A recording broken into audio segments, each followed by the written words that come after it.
ভূতের গল্প এই শব্দটি শুনলে প্রথমে মাথায় কি আসে? আর পাঁচটা সাধারণ মানুষের মতোই প্রথম যেটি মাথায় আসে সেটা হলো রাতের অন্ধকার, বন্ধুদের সঙ্গে আড্ডা ও হাতে কফি মাগ।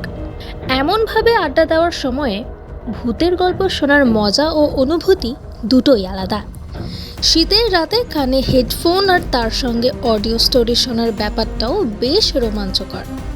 কিন্তু একবার কল্পনা করুন, আপনি এক শান্ত পরিবেশে একা বসে আছেন।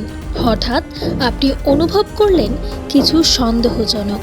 হঠাৎ দেখলেন এক ছায়া শরীর আপনার সামনে ঘোরাফেরা করছে। কি করবেন তখন? এমনই অভিজ্ঞতা রয়েছে অনেকের। এখানেই শেষ নয়, এমন কাণ্ড ঘটেছে খাস কলকাতাতেই, এমন এক স্থানে যেখানে মানুষ কল্পনাও করতে পারবে না যে এমন একটা কিছু বাস করে সেখানে। আজ আপনাদের শোনাবো হাওড়া ব্রিজের নিচে গঙ্গার কথা। আমরা সকলেই জানি সৌন্দর্যের জন্য কতটা বিখ্যাত হাওড়া ব্রিজ, কিন্তু এমন সুন্দর স্থানেও বাস রয়েছে আত্মার। এখানেই শেষ নয়, তার নিচে গঙ্গার ঘাটে আসা মানুষেরও হয়েছে ভয়াবহ অভিজ্ঞতা। কাক ভোরে কুস্তিগিররা নামেন অনুশীলন করতে।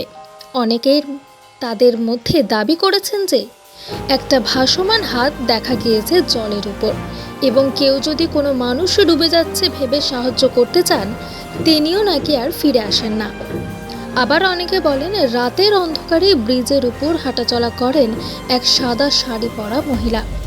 যদিও আসল ঘটনা কি তা এখনও সকলের কাছে অজানা, তবে রাতের অন্ধকারে এই জায়গাটি যে লোকের গায়ে কাঁটা দিয়ে দিতে পারে তা নিয়ে কোনো সন্দেহ নেই।